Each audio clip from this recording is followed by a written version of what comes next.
Channel में आपका हार्दिक स्वागत है। नया साल आपके जीवन में खुशियों की सौगात लेकर आया। दोस्तों, वास्तव में 1 जनवरी के दिन अगर आप यह उपाय कर लेते हैं तो यकीनन आप पर मां लक्ष्मी की कृपा होगी और आप धनवान बन जाओगे। नए साल पर इस रंग की गाय दिखना अत्यंत दुर्लभ माना जाता है। व्यक्ति के कठोर से कठोर बंद किस्मत के ताले टूट जाते हैं। गाय को नए साल पर यह चीज जरूर खिलाएं, फिर देखना चमत्कार। अगर आप इस नए साल पर धनवान न हो जाएं, फिर मुझे बताना। दोस्तों, बस जो उपाय आपको बताया जाए वह उपाय कर लेना। चलिए जानते हैं।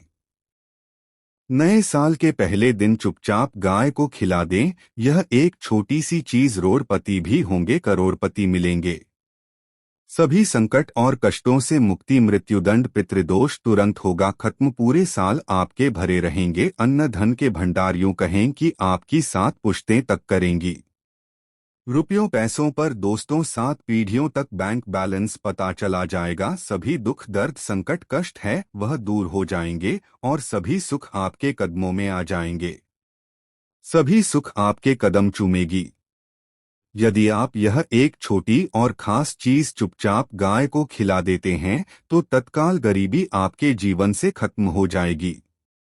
यूं कहे व्यक्ति रंग से राजा बन जाता है और 33 कोटि देवी देवताओं को धारण करने वाली गौमाता की भी कृपा व्यक्ति पर आजीवन बरसती है।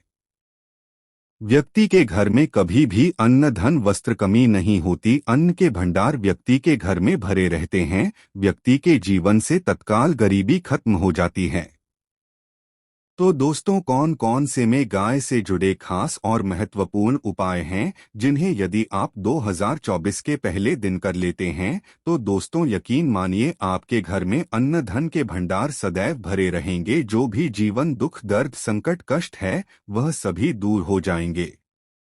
इस वीडियो में हम आपको उसी एक खास और महत्वपूर्ण चीज के बारे में बताएंगे, क्योंकि आपको नए साल के दिन गाय को जरूर खिलानी है। तो दोस्तों, अपने फायदे के लिए पूरा वीडियो देखना। यदि आज की इस वीडियो को अपने बीच बीच में से देखा, काट काट कर देखा, तो यकीन मानिए जीवन में आपको कभी सफलता हासिल भी नहीं होगी, क्योंकि इस वीडियो में आपको कुछ ऐसे उपाय गाय से जुड़े बताने वाले हैं जिन्हें करने से आपके जीवन के जो भी दुख दर्द संकट है या कामयाबी होने में कोई बाधाएं आ रही है, सभी से छुटकारा मिलने वाला है। यूं कहें कि आपके जीवन में अपार धन सुख संपत्ति की प्राप्ति हो जाएगी।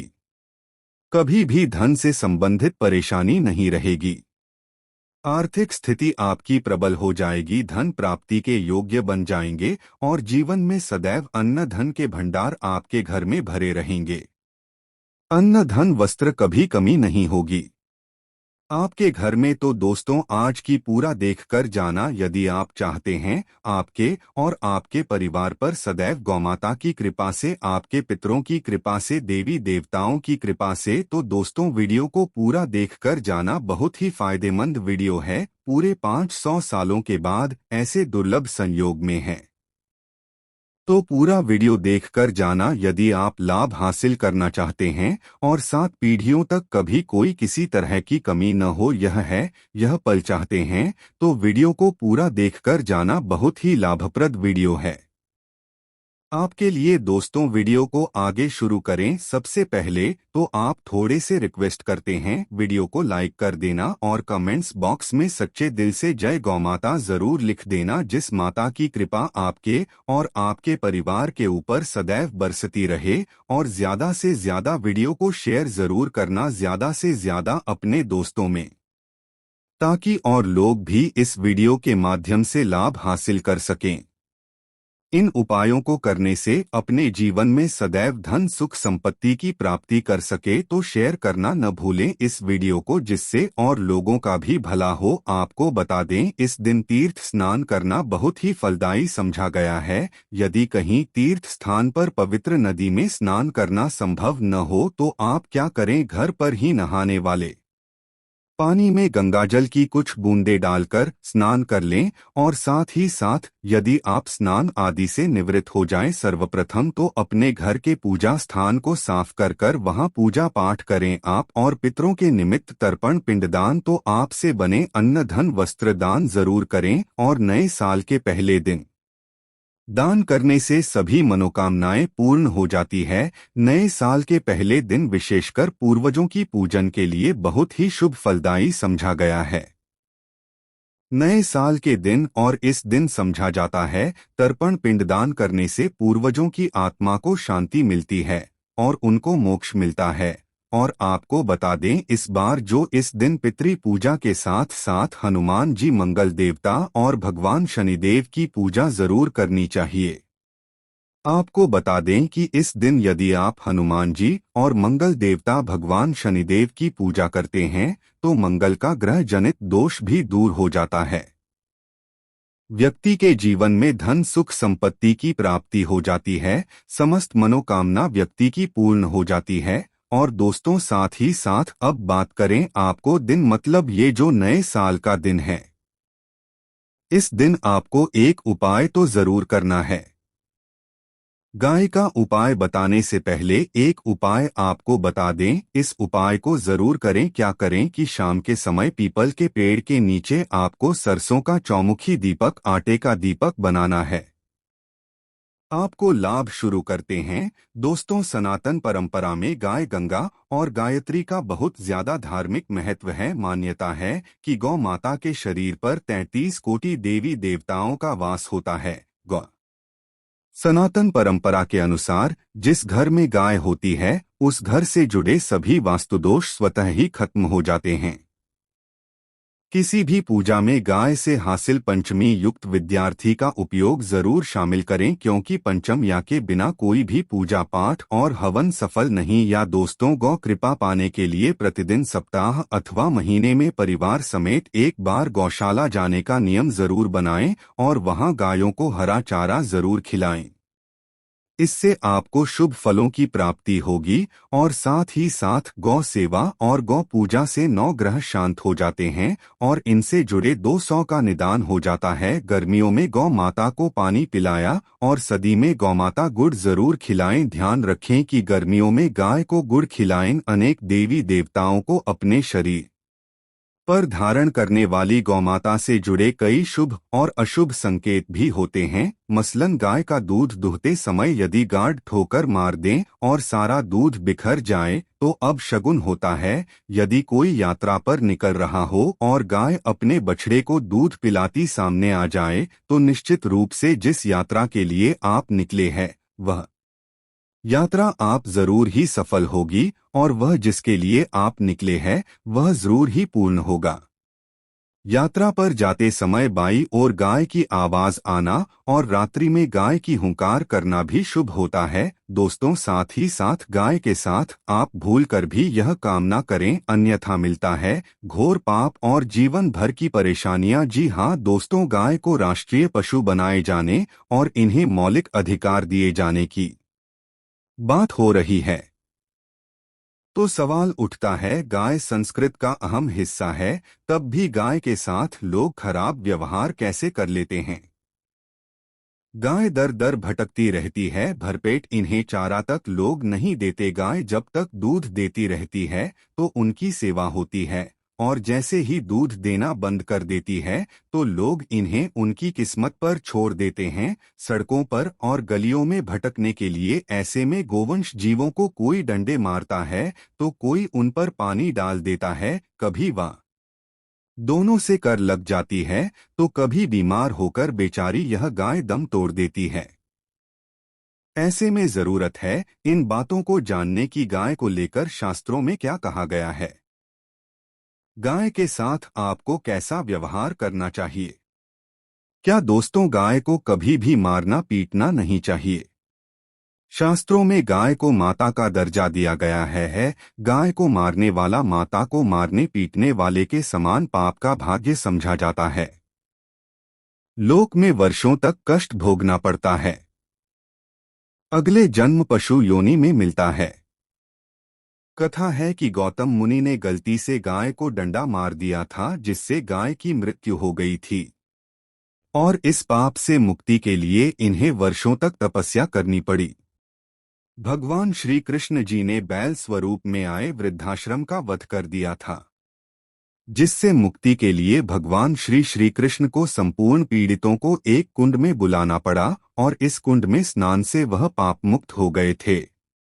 यह दोस्तों साथ ही साथ पानी पी रही गाय को भगाते हैं, वे घोर पाप के भागी बनकर मक भोगते हैं।